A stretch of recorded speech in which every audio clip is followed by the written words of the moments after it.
अस्सलामुअलैकुम वरहमतुल्लाहि वबरकातुह। अल्हम्दुलिल्लाह ईद उल अज़हा करीब है और इन दिनों बाज लोग एक एतराज करते हैं इस्लाम पर और मुसलमानों पर कि मुसलमानों को कुर्बानी करने के बजाय उन्हें चाहिए कि उन पैसों को वो गरीबों के दरमियान तकसीम करे और गरीबों पर सदका कर दे और गरीबों की मदद करे, बजाय इसके कि वो कुर्बानी करे और कुर्बानी में वो इन पैसों को वेस्ट करते हैं। तो आज हम इस एतराज का जायजा लेते हैं। सबसे पहले तो आप ये समझ लें कि शरई हुक्म क्या है। शरई हुक्म यही है कि ये बिल्कुल भी जायज नहीं है कि एक शख्स के पास वुसअत हो और वो कुर्बानी करने के बजाय उन पैसों को गरीबों को दे दे। ये जायज नहीं है, बल्कि कुर्बानी करना ये एक अलग मुस्तकिल इबादत है। जहां तक गरीबों को पैसे देने का ताल्लुक है तो शरीयत में ज़कात का हुक्म और आम नफली सदका व खैरात का हुक्म अलग है और कुर्बानी करना ये अलग हुक्म है। इसको हर हाल में करना है और हम जो ये कुर्बानी करते हैं ये गरीबों के लिए भी करते हैं, अल्लाह के हुक्म की तामील के लिए और फिर गरीबों के लिए भी करते हैं। इसे हम थोड़ी तफसील से समझते हैं। ये जो एतराज किया जाता है कि मुसलमान बकरीद में कुर्बानी करके पैसों को जाया करते हैं, तो इसका हम सबसे पहले जायजा लेंगे और हम इसे इकोनॉमिक पॉइंट ऑफ व्यू से समझेंगे कि क्या सही माने में मुसलमान पैसों को जाया करते हैं, वेस्ट करते हैं। याद रखिए, हम इबादत इकोनॉमिक पॉइंट ऑफ व्यू को देखकर नहीं करते। यानी इबादत तो हम इसलिए करते हैं चूंकि ये अल्लाह का हुक्म है। मसलन हम नमाज इसलिए नहीं पढ़ते कि हमारा जिस्म फिट रहे, हम एक्सरसाइज करें, बल्कि नमाज हम इसलिए पढ़ते हैं क्योंकि अल्लाह ताला का हुक्म है अक़िमिस्सलात लिज़िक्री, कि मेरी याद के लिए नमाज कायम करो, ये अल्लाह का हुक्म है। ठीक इसी तरह कुर्बानी भी हम इसीलिए करते हैं क्योंकि ये अल्लाह का हुक्म है, तो अल्लाह के हुक्म की तामील के लिए कुर्बानी करते हैं। इसका इकोनॉमी से कोई खास ताल्लुक नहीं है, यानी इकोनॉमी में तरक्की हो या ना हो इसका कुर्बानी से कोई ताल्लुक नहीं है। लेकिन फिर भी जो लोग ये एतराज करते हैं, जिनके जहन में ये एतराज पैदा होता है, उनकी तसल्ली के लिए, उन्हें समझाने के लिए अगर हम कुर्बानी को इकोनॉमिक पॉइंट ऑफ व्यू से भी देखें तो हमें मालूम होगा कि ये जो कुर्बानी का अमल है इसके जरिए इकोनॉमी में भी तरक्की होती है।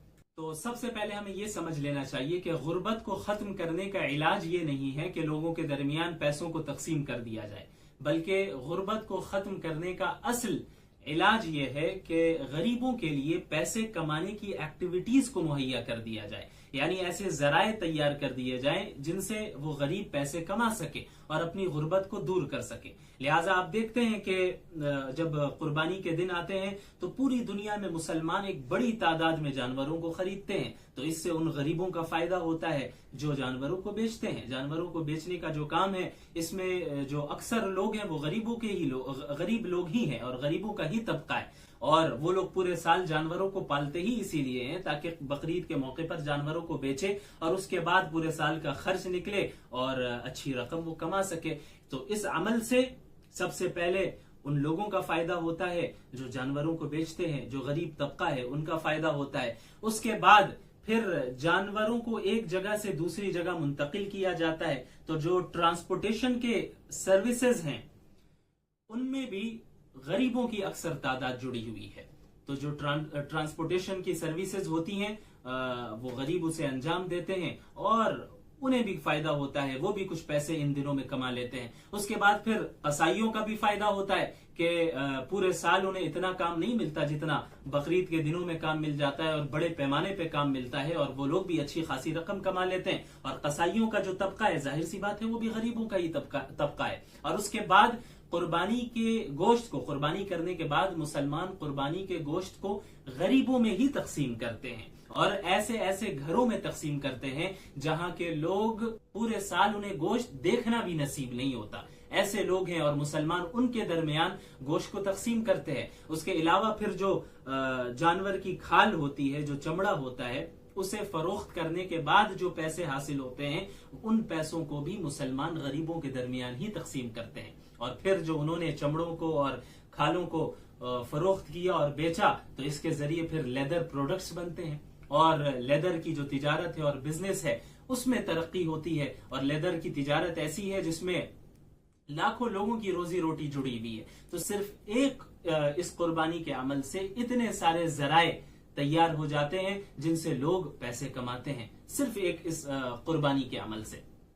और भी ऐसा एक तबका है गरीबों का जो इन दिनों में जानवरों के चारे को बेचता है और जानवरों के खाने की मुख्तलिफ चीजों को फरोख्त करता है। इससे भी उन्हें भी फायदा होता है, वो भी यकीनन गरीब का तबका है। तो जो लोगों के पास पैसे सेविंग्स की शक्ल में होते हैं वो पैसे लिक्विड की शक्ल इख्तियार कर लेते हैं और लोगों के दरमियान तकसीम ही होते हैं, और इस तरह तकसीम होते हैं कि गरीब को हाथ फैलाने की जरूरत नहीं पड़ती है, बल्कि क्योंकि हमने कमाने का जरिया ही उन्हें दे दिया और उसमें वो मेहनत करते हैं और उसके जरिए वो पैसे कमाते हैं। तो ये इतना बेहतरीन निजाम सिर्फ इस कुर्बानी का निजाम है। अच्छा, अगर आप उन लोगों को देखेंगे जो एतराज करते हैं तो वो आपको सिर्फ बकरीद के टाइम में नजर आते हैं। अव्वलन सिर्फ बकरीद के टाइम में नजर आएंगे और आपको ऐसा महसूस होगा कि गरीबों की इनसे ज्यादा फिक्र करने वाला पूरी दुनिया में कोई है ही नहीं। और ये क्या कहते हैं कि आप गरीबों में पैसे को तकसीम कर दें, कुर्बानी ना करें। हालांकि ये सिर्फ इस जगह पर ही एतराज करते हैं, दूसरी जगहों पर एतराज नहीं करते। आपको मालूम होना चाहिए कि पूरी दुनिया में बहुत सी ऐसी मुख्तलिफ इंडस्ट्रीज हैं जिनका इंसानी जिंदगी की जरूरियात से कोई खास ताल्लुक नहीं है, लेकिन पूरी दुनिया उसमें बिलियंस ऑफ डॉलर्स को खर्च करती है, बिलियंस ऑफ डॉलर्स। आप मिसाल के तौर पर कॉस्मेटिक इंडस्ट्री को ले लीजिए। आपको मालूम होना चाहिए कि पूरे साल cosmetic industry 350 billion of dollar से ज्यादा जनरेट करती है। 350 बिलियन डॉलर्स, ये कोई मामूली रकम नहीं है, यानी 35,000 करोड़ रुपए, 35,000 करोड़ रुपए सालाना कॉस्मेटिक इंडस्ट्री में जनरेट किए जाते हैं। तो यहां पर क्यों नहीं एतराज किया गया? ये लोग इधर क्यों नहीं एतराज करते?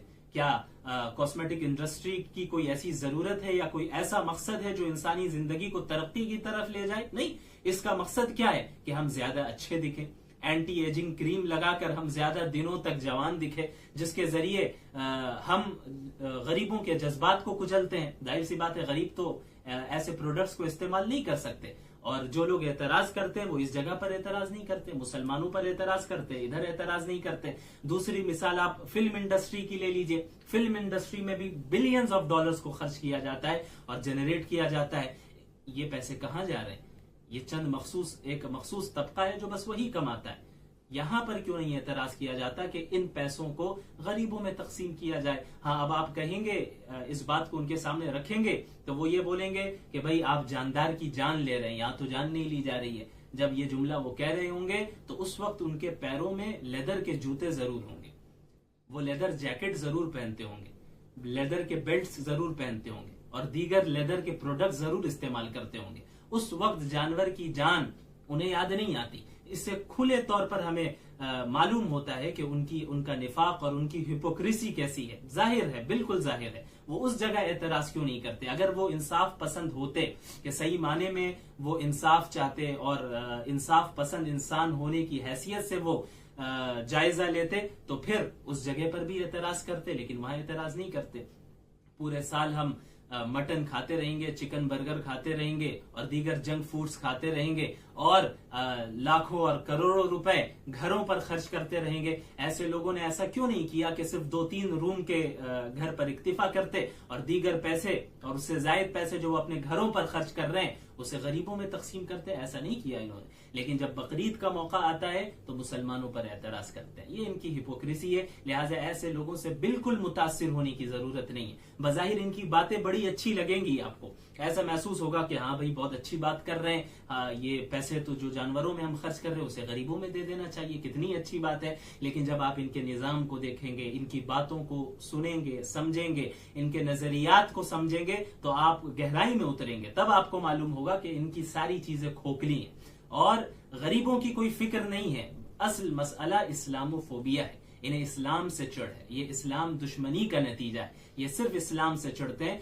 इनके चिढ़ने से कुछ नहीं होने वाला, क्योंकि वयअबल्लाहु इल्ला अन युतिम्म नूरहु वलौ करिहल काफिरून। अल्लाह तो अपने दीन को, अपने नूर को मुकम्मल करके रहेगा, ना चाहने वालों के ना चाहने के बावजूद। लिहाजा बिल्कुल मुतासिर मत होइए और अला वजहिल बसीरा, बिल्कुल इत्मीनान के साथ अल्लाह को राजी करने के लिए कुर्बानी की इस इबादत को अंजाम दीजिए और अल्लाह के हुकूक की भी अदायगी कीजिए और बंदों के हुकूक की भी अदायगी कीजिए और गोश्त को फुकरा के दरमियान अच्छी तरह तकसीम कीजिए, गरीबों के दरमियान पहुंचाएं। अब आपको अंदाजा होना चाहिए कि मुसलमान जो ये इबादत करते हैं, कुर्बानी करते हैं, ये गरीबों के लिए ही करते हैं। सबसे पहले तो अल्लाह के हुक्म की तामील के लिए, जाहिर सी बात है, और फिर गरीबों के लिए ही करते हैं।